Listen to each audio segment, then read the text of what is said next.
Julio César, de general a dictador. Cayo Julio César nació alrededor del año 100 a.C. en una de las familias nobles romanas más prestigiosas. La Genis Julia fue una de las pocas familias patricias que se remontan a los inicios de la República. Los orígenes de la familia se remontan al reino romano. Tuvieron que trasladarse a Roma desde Alba Longa durante el siglo VII a.C., cuando el tercer rey, Tulio Hostil, conquistó su ciudad. Si hemos de creer al historiador Tito Livio, Julio también tuvo un origen mítico, afirmando ser descendiente de Iulus, hijo de Eneas, uno de los héroes de la guerra de Troya.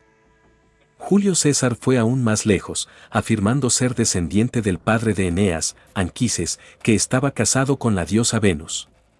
Para solidificar aún más esta afirmación, César adoptó el toro, uno de los símbolos de Venus, como símbolo de una de sus legiones. En el año 46 a.C. Julio César dedicó un templo de Venus Genetrix en el Foro Romano, reforzando su origen divino.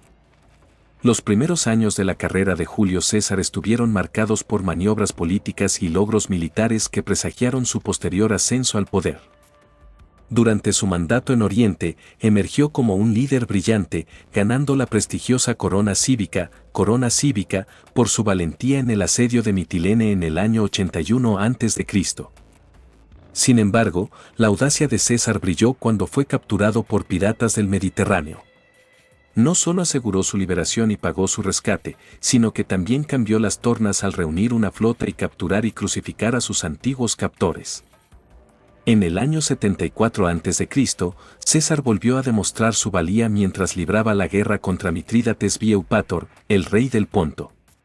Levantando sus propias fuerzas, César derrotó a las tropas mitridáticas, solidificando aún más su reputación como un líder militar formidable.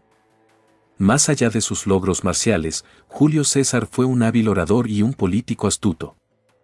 Después de derrotar a los piratas, César fue elegido tribuno militar, comenzando su ascenso constante en la escala política. Su papel como cuestor en el año 69 a.C.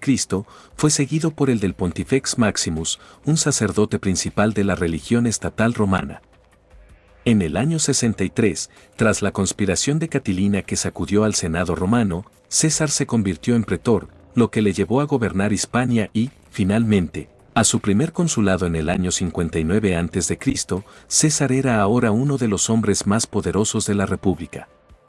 A pesar de sus notables logros, Julio César se enfrentó a la resistencia del Senado, que veía al ambicioso hombre como una amenaza potencial. César no amaba al Senado. A raíz de las guerras púnicas, Roma emergió como una potencia dominante en el Mediterráneo, extendiendo rápidamente su alcance. Esta expansión fue acompañada por una creciente corrupción entre la élite gobernante.